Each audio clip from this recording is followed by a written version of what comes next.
Hi, this is Dave the Dude, and today I want to talk about the problem of pain.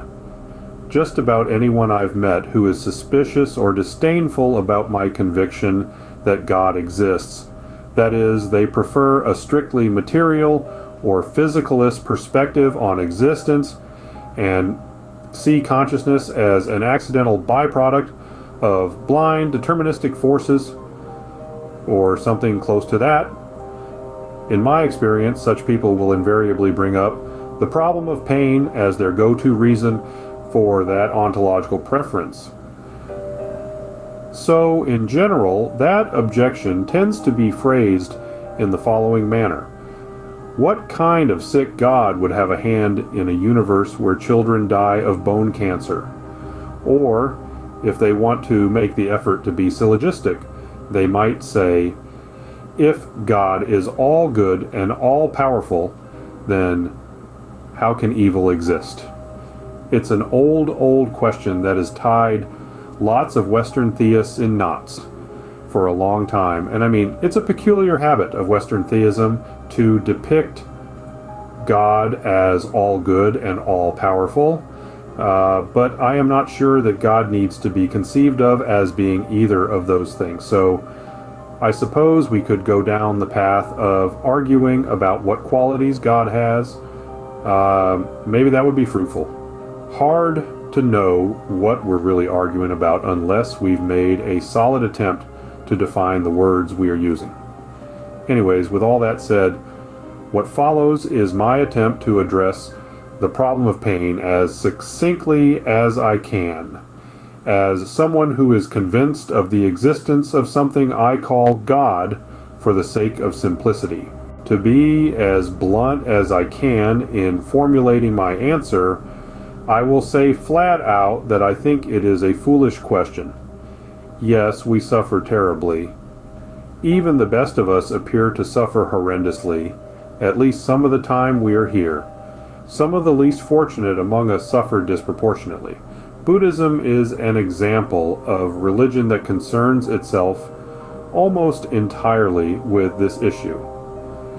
It should be fairly obvious to most of us, though I think we easily forget, that ups imply downs, high notes imply low ones.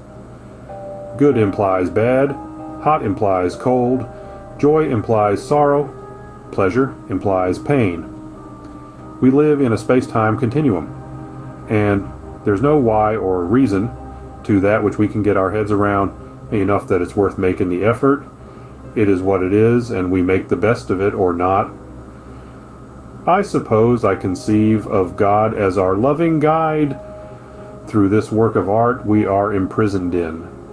Maybe He's here with us trying to free us from our black iron prison cells, but playing by a set of unbreakable laws such that our agency and ability to choose what we focus on is entirely in our hands.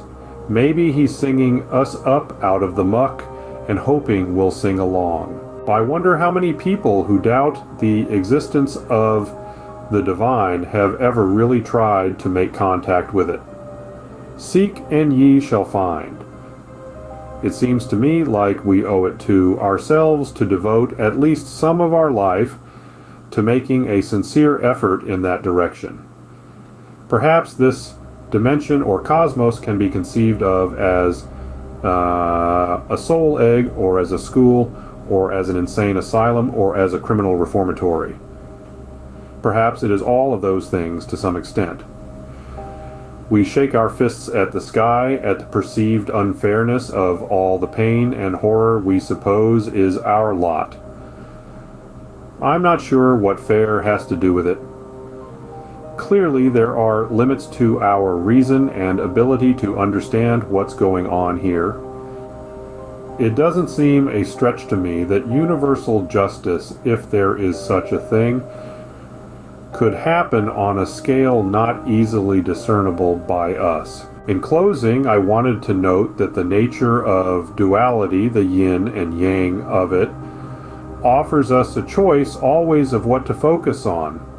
People can thrive and be cheerful in difficult circumstances, Our suffering, or that suffering of those we encounter, is always an opportunity to react appropriately. People can contend with nature without resultant melancholy. Many primitive societies, tribal in nature, offer their members rich and fulfilling lives despite their lack of access to modern medicine and agricultural largesse. A simple decision to be grateful for the highs in spite of the lows can quickly turn a bitter perspective on life into a bittersweet one.